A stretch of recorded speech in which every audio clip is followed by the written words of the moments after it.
世界一面白いアクション RPG。これを目標にゲームを作ります。年間1000万の資金援助をするので好きなゲームを作りませんか？この強烈なキャッチコピーで幕を開けた講談社ゲームクリエイターズラボ。ありがたいことに私、ハイタカの作品も最終選考まで駒を進めております。今回はですね、その最終選考をですね、オンラインでの面接を受けてきたので、その時のね、感想とか皆さんにお伝えできる範囲で共有していこうかなと思います。あとですね、ゲームの方なんですけれども、新しくエランからのね、切り上げ攻撃に煙幕機能っていうのを追加したので、その辺のところもね、解説とか共有しておきたいと思います。それでは早速行ってみましょう。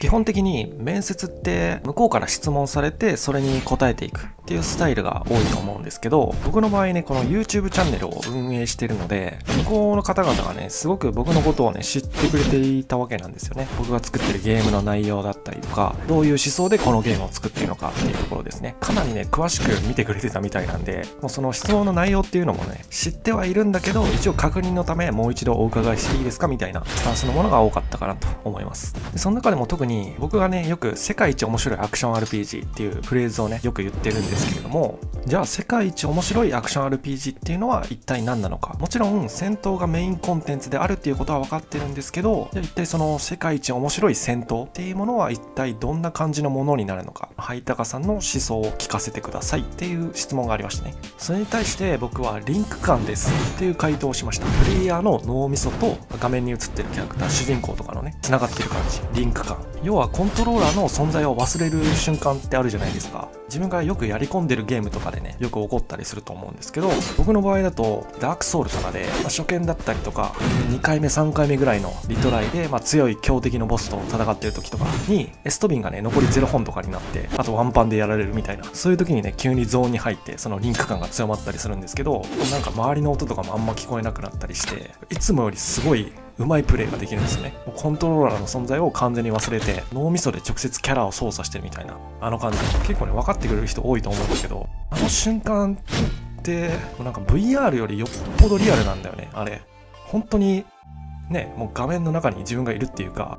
あの感覚こそがやっぱりそのゲームの一番面白い瞬間なんじゃないかっていう風に個人的には思ってて、なのでそのリンク感が強まるあの瞬間をたくさん演出してあげることこそが世界一面白いアクション RPG を作ることにつながるんじゃないかっていうところをね、お伝えしました。この話をした時に講談社側の人がね、なるほどと、つまりミッションの車を操作する、操縦する楽しさみたいなのを追求したいんだねっていう風にね、おっしゃってましたね。これね、すごい的を得てる発言だなと思って、オートマの車とミッションの車2種類あると思うんですけど、オートマにはね、オートマの良さがもちろんあるとは思うんですけど、やっぱりミッションの車でしか味わえない心地よさみたいなものってあるじゃないですか。もうこの言い方するだけで僕のそのさっきのゲームのリンク感の話っていうのがすごいね、一般の方にもね、伝わりやすくなるかなと思うんですけど、じゃあそのミッション車を運転する時のような心地よい操作感、リンク感っていうのをどう演出するかっていう話なんですけど、プレイヤーがこうしたいって思った時にそうできることっていうのがすごく重要だと思うんですね。例えばこのゲームだと、上下左右ね、それぞれの方向を指定して攻撃することができたりとか、あとは全ての攻撃が攻撃ボタン長押しすることによってため攻撃に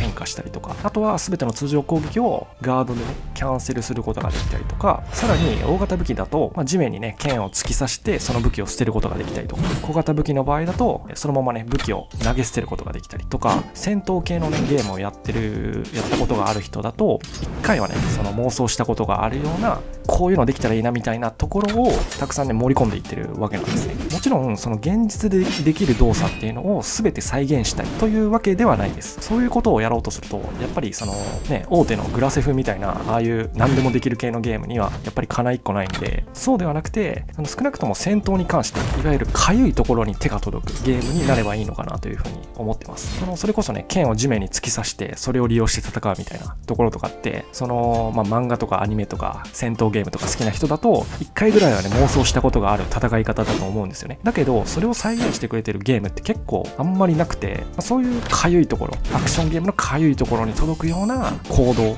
ていうものをプレイヤーに用意してあげて、でそれをプレイヤーが自ら能動的に選んでアクションしていくっていうのが、その世界一面白いアクション RPG になっていくんじゃないかなと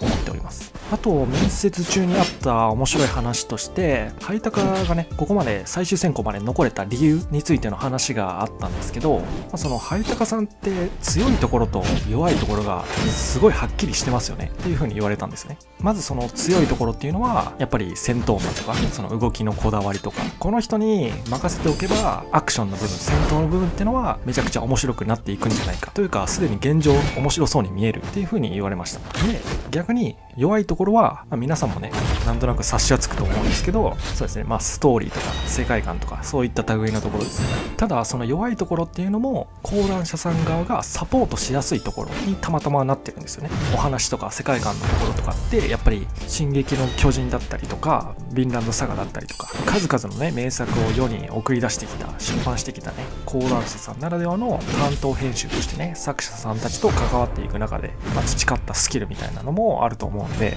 そのたまたま強いところと弱いところがはっきりしてて、しかもその弱いところを講談社さん側が補える余地があるっていう、そのシナジー効果といいますか、ハイタカと講談社が組んだからこそ生み出される何かっていうものができるんじゃないかっていうところがね、その良かったみたいですね。大体面接の内容で共有できるのはこんな感じですかね。あとは結構なんかたわいもない会話とかもしてましたね。武士道ブレードの制作者は多分ハイタカと同じ思想でゲーム作ってるよねみたいな話題が結構盛り上がったりしましたね。あとなんかね向こうさん側からダウンした時に砂を隠し持っておいて、で起き上がりながら目つぶしに砂を使いたいみたいな、そういう卑怯な手をやりたいんですよみたいな、なんか個人的な要望が飛んできたりとかして、それいいっすね、おもろそうっすねとか言って、結構楽しかったですね。4対1で面接してたんですけど、その大の大人5人がねゲームに関して熱く語るっていう、なんか結構楽しげなね回でしたね。はい。その面接終わってからね、面白かったな、楽しかったなって思えたんで、面接が原因で落とされるってことはないんじゃないかなと思いたいですね。はい。で今回はですね、早速その砂で目つぶししたいっていうね要望をねちょっとゲームに反映させてみました。前々からちょっと僕もね作りたかった技ではあるんで、あとコメント欄でも結構多かったですね、この砂煙で煙幕張りたいみたいなのって。これ動画撮影してて思ったんですけど、砂煙を適切な位置に発生させた場合に限り敵のロックオンを切ることができるっていう要素とかもちょっと追加してみようかなと思います。ただこのロックを切ることってめちゃくちゃ強いんですよね。ダークソウル無印とかでも初期のね霧の指輪とかが、ロックを切るっていう効果だったんですけど、強すぎてね悪名高い感じになっちゃってましたからね。なので、その砂煙が敵と自分との間に発生している間のみ切るっていう感じですね。なので位置をずらしたりとか、砂煙が晴れた後とかはもうすぐロックオン戻せるみたいな感じにしてみようかなと思います。では今回はこの辺で失礼します。お疲れ様です。